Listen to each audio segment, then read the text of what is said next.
The mysterious wanderer spoke with eyes that had seen through too many lenses.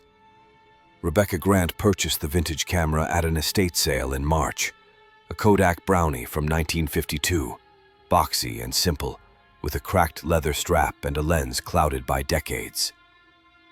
The seller, an elderly woman clearing her mother's attic, seemed relieved to be rid of it. "She stopped using it in '54, the woman said, claimed it showed things that weren't there." Rebecca restored cameras as a hobby.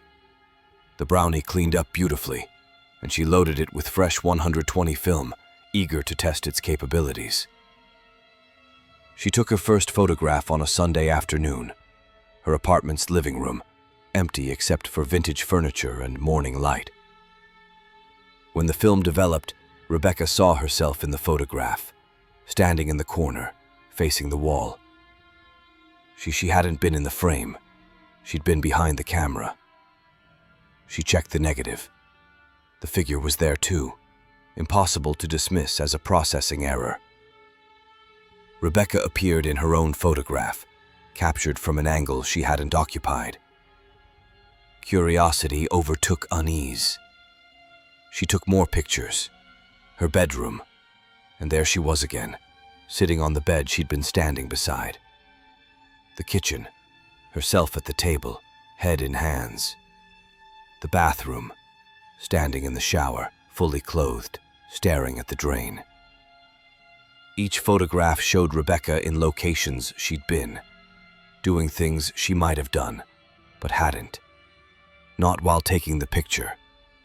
The camera was documenting moments from slightly different timelines, capturing versions of herself living parallel lives in the same spaces. She researched the camera's original owner, Dorothy Marsh, amateur photographer, committed to Riverside Psychiatric in 1954. The intake notes mentioned persistent delusions of being watched by alternate selves, and claims photographs reveal multiple simultaneous realities. Rebecca should have stopped. Instead, she became obsessed. She photographed everything: the street outside, the corner store, the park. Each image contained her, somewhere in frame, doing something she hadn't done. Walking a dog she didn't own, holding hands with someone she'd never met. Running, always running, from something just outside the composition. The versions of herself began to change. In one photograph, she wore clothes she'd never owned. In another, her hair was cut differently. In a third, a scar bisected her left eyebrow, a mark her actual face didn't bear. Then the photographs started showing her future. She took a picture of her empty kitchen on Monday. The developed image showed her at the table on Wednesday. She recognized the shirt she hadn't worn yet, the coffee mug she'd break on Tuesday. When Wednesday arrived, Rebecca found herself sitting exactly where the photograph had placed her, holding the replaced mug, unable to recall deciding to sit down. The camera wasn't just observing alternate realities, it was collapsing them. Each photograph pulled possible versions of Rebecca into existence, making them actual, forcing her life to accommodate the documented moments. She tried to destroy the camera. It photographed her trying. The image showed her succeeding. The Brownie smashed on the floor, but the camera in her hands remained intact. The photograph existed. Therefore, somewhere she'd destroyed it. Therefore, somewhere else, she hadn't. Both states occupied the same probability until observed. Rebecca stopped taking pictures, but her apartment filled with photographs anyway, self-developing images appearing on her desk, her counter, her pillow. Each one showed her holding the camera, taking more pictures. The observer observed observing, an infinite regression of Rebecca's, all watching each other through layers of captured light. The final photograph appeared without her taking it. She stood in her living room, facing the wall, exactly as she'd appeared in the first image. But now she understood.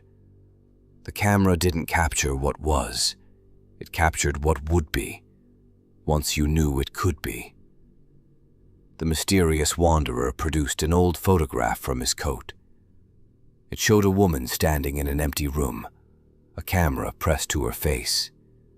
Behind her, visible in a mirror she didn't remember hanging, stood dozens more of her, each holding cameras, each photographing the others. They found the apartment empty, he said. No Rebecca Grant, no furniture, just photographs. Thousands of them, all showing the same woman in the same room, each one slightly different. And in the corner, still on its strap, the brownie. He tucked the photograph away. Some cameras capture light. Others, they capture possibility. And if you're not careful about which possibilities you observe, you might find yourself becoming all of them at once. Existing everywhere the lens has seen you, nowhere you haven't been photographed. The wanderer's eyes held pity. The worst part, she's still there, in every photograph, still taking pictures, still trying to document her way back to a single existence.